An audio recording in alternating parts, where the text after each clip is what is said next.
हुआ today? Because if he comes, I'm going to give him this book. So if PM comes, I will go physically and hand him this book, so he can read it. And उनको पता लग जाए कि उनकी सच्चाई क्या है, देश को पता लग जाए। शॉर्ट्स में हमने बात की जनरल नरवणे की किताब पर मचे घमासान की। अब समझते हैं इस पूरे विवाद का आधार और दिल्ली पुलिस की एंट्री का मतलब। ये विवाद तब शुरू हुआ जब मीडिया रिपोर्ट्स और कारवा मैगजीन ने जनरल नरवणे की अप्रकाशित किताब के कुछ हिस्से छाप दिए। दावा किया गया कि इसमें 2020 के लद्दाख गतिरोध, गलवान घाटी की झड़प और अग्निपथ योजना को लेकर सरकार के लिए असहज करने वाली बातें लिखी गई हैं। राहुल गांधी ने संसद में इन्हीं अंशों को पढ़ने की कोशिश की, लेकिन उन्हें रोक दिया गया। राहुल का तर्क था कि जनरल नरवणे ने 2023 में ही ट्वीट करके कहा था कि किताब उपलब्ध है, तो अब पब्लिशर इसे अप्रकाशित क्यों बता रहा है। सच्चाई ये है कि पब्लिशर पेंगुइन रैंडम हाउस ने 2 टूक कहा है कि प्री ऑर्डर पर होना और प्रकाशित होना 2 अलग बातें हैं। किताब अभी तक फिजिकली या डिजिटली रिलीज नहीं हुई है।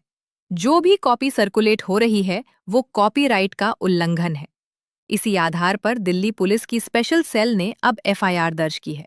पुलिस ये जांच कर रही है कि आखिर रक्षा मंत्रालय की मंजूरी मिलने से पहले ही किताब के संवेदनशील हिस्से लीक कैसे हुए और इसके पीछे कौन है। खुद जनरल नरवणे ने मंगलवार को स्पष्ट कर दिया है कि पब्लिशर का बयान सही है, यानी किताब अभी आधिकारिक तौर पर बाहर नहीं आई है। लेकिन विपक्ष का आरोप है कि चुनाव और राजनीतिक नुकसान के डर से इस किताब को रोका जा रहा है। इस मामले पर आपकी क्या राय है? क्या ये सिर्फ कॉपीराइट का मामला है या वाकई कोई कड़वा सच छिपाया जा रहा है? कमेंट करके जरूर बताएं। सरकार कह रही है कि किताब है ही नहीं। Speaker has said that this book does not exist. भाई मेरे एक हाथ फंसा है। Government has said this book does not exist. Rajnath Singh ji has said this book does not exist. Every youngster in India should see that this book exists. This is Mr. Naravane's book. Naravane जी की किताब है। इसमें उन्होंने पूरा account लिखा है।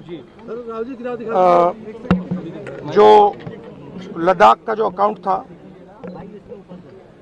और मुझे कहा गया है, और मुझे कहा गया है कि मैं इस बुक को कोट नहीं कर सकता हूँ, बट यहाँ पे पूरा लिखा है। यहाँ पे मेन लाइन है जो प्रधानमंत्री ने कही, जो उचित समझो वो करो। राइट? जब chief of army staff general Naravane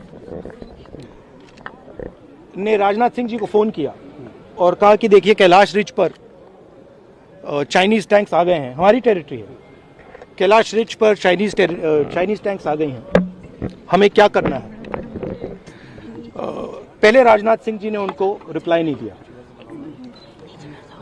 उन्होंने जयशंकर जी से पूछा, एनएसए से पूछा, राजनाथ सिंह जी से पूछा, कोई रिप्लाई नहीं आया।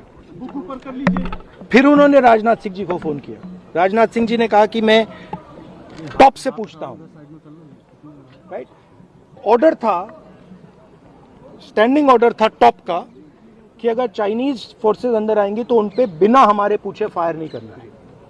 नारावणे जी और हमारी जो आर्मी थी, जो सेना थी, वो उन टैंक्स पर फायर करना चाहती थी क्योंकि वो टैंक्स हमारी टेरिटरी में आ गई थी। नरेंद्र मोदी जी ने मैसेज दिया कि देखिए, जो उचित समझो वो करो। मतलब नरेंद्र मोदी जी ने अपनी जिम्मेदारी पूरी नहीं की। उन्होंने आर्मी चीफ से कहा कि देखो भैया, आपको जो करना है करो, मेरी बस की नहीं है। और आर्मी चीफ ने साफ, नारावणे जी ने साफ लिखा है इसमें, आई फेल्ट रियली अलोन, मैं बिल्कुल अकेला था, I was abandoned by the entire establishment. This is what they are scared of me saying. जरूर बताएं। ऐसी ही ताजा खबरों के लिए सब्सक्राइब कीजिए और देखते रहिए ऑल द ट्रूथ।